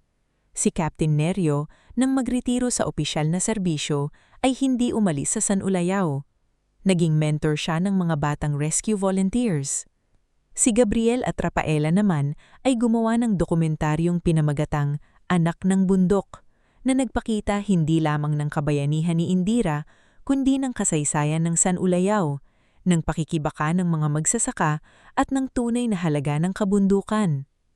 Ang dokumentaryo ay nagdala ng scholarship fund para sa mga batang gustong mag-aral ng disaster response, environmental protection at community medicine. Isa sa mga unang nag-apply ay si Lioren Mascara, ang batang iniligtas ni Indira sa hukay bitag noong gabing iniwan siya.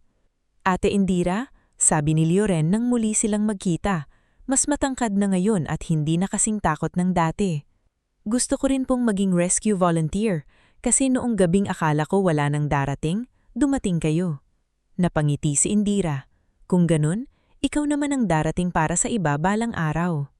Sa loob ng 3 taon matapos ang kaso, muling humarap si Cassian sa Indira sa maliit na kapilya ng San Ulayao.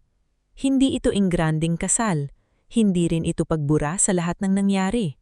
Isa itong panibagong panata, mas tahimik, mas totoo at mas matibay. Nandoon sina Tavion, Samira, Nerio, Gabriel, Rafaela, Almeida, Mang Tisoy, Maestra Orlina, Lioren at marami pang taong nating bahagi ng pagbangon ni Indira. Walang perlas mula kay Briseida, walang mamahaling dekorasyon mula sa Ledesma. Ang palamuti lamang ay mga puting bulaklak mula sa bundok at mga kamay ng komunidad na kusang tumulong. Habang nakatayo si Cassian sa harap niya, sinabi nito, "Noon nangako akong hindi ka mag-iisa, pero nabigo ako. Ngayon, hindi na ako mangangako ng mga salitang hindi pinatutunayan. Pipiliin kitang ipagtanggol, respetuhin at samahan, hindi dahil mahina ka, kundi dahil karangalan kong tumayo sa tabi ng lakas mo. Tiningnan siya ni Indira, matagal bago siya sumagot. Hindi na ako ang babaeng naghihintay na tanggapin ng pamilya mo. Buong-buong na ako kahit wala sila. Kung sasama ka sa buhay ko, hindi mo ako ililigtas. Sasabay ka lang sa paglalakad. Tumanggo si Cassian, luhain. Sasabay ako. At sa harap ng kapilyang iyon, hindi lamang nila inayos ang kanilang pagsasama. Pinili nilang buuin ito mula sa respeto, katotohanan, at malinaw na hangganan. Hindi perpekto ang kanilang pag-ibig, ngunit naging totoo. At minsan, ang totoong pag-ibig ay mas mahalaga kaysa sa perpektong kwento. Makalipas ang 5 taon mula ng gabing iniwan si Indira sa bundok, ginanap ang unang Roldan Malvar Memorial Rescue Challenge. Dumating ang mga trainees mula sa iba't ibang bayan. May mga rangers, guro, doktor, estudyante, at pamilyang minsang nailigtas sa bagyo. Sa gitna ng training field, nakatayo ang malaking karatula. Walang iiwan, walang minaliit. Lahat may direksyon. Tumayo si Indira sa entablado, hawak ang lumang kompas ng kanyang ama. Sa harap niya ay sina Tavion, Cassian, Samira, Nereo, Gabriel, Rafaela, at ang mga batang nakasuot ng rescue vest. Ang kompas na ito, simula ni Indira, ay iniwan sa akin ng tatay ko. Akala ko noon, gamit lang ito para hindi maligaw sa bundok. Pero ngayon, alam ko na. Ang tunay na direksyon ay hindi lang nakikita sa karayom. Nakikita ito sa kung ano ang pinipili mong gawin kapag sinaktan ka, kapag iniwan ka, kapag gusto ka nilang burahin. Tahimik ang lahat. Pinili kong mabuhay, pinili kong lumaban, pinili kong tumulong. At dahil doon, ang bundok na minsang naging saksi sa aking muntikang kamatayan ay naging tahanan ng bagong pag-asa. Pagkatapos ng seremonya, naglakad si Indira sa gilid ng bundok kasama sina Cassian at Tavion. Sumisikat ang araw sa pagitan ng mga puno, malamig ang hangin, ngunit hindi na ito nakakatakot. Sa ibaba, maririnig ang tawanan ng mga batang trainees, ang boses ni Captain Nereo na nagtuturo, at ang tawag ni Dr. Samira sa mga batang kailangang magpa-check up. Huminto si Indira sa isang mataas na bahagi ng trail. Mula roon, tanaw niya ang dating lugar kung saan siya iniwan. Hindi na niya ito tiningnan bilang lugar ng bangungot. Tiningnan niya ito bilang tanda ng layo ng narating niya. Lumapit si Tavion. Ate, anong iniisip mo? Ngumiti si Indira. Iniisip ko na tama si tatay. Ano, hindi kalaban ng bundok, sabi niya. Ang kalaban ay taong walang puso. Pero kapag may sapat na taong may puso, kahit ang pinakamadilim na lugar, pwedeng maging simula ng liwanag. Hinawakan ni Cassian ang kamay niya. Hindi mahigpit, hindi nagmamay-ari, parang humihingi lang ng pahintulot. Sa pagkakataong ito, hinayaan ni Indira. Sa huling tanaw sa San Ulayaw, si Indira Mayvar ay hindi na babaeng iniwan para lamunin ng gutom na mga asong gubat. Hindi na siya manunugang na minamaliit. Hindi na anak na nagdadala lamang ng sugat ng nakaraan. Siya ay naging tagapagligtas, guro, kapatid, asawa, at anak ng bundok na natutong gawing gabay ang sakit. At sa dulo ng lahat, malinaw ang naging wakas ng kanyang kwento. Ang buhay na sinubukang tapusin ng kasamaan ay naging mas malawak, mas matatag, at mas mapayapa kaysa dati. Ang bundok na ginamit para ilibing ang kanyang pangalan ay siya ring nagtaas sa kanya sa liwanag.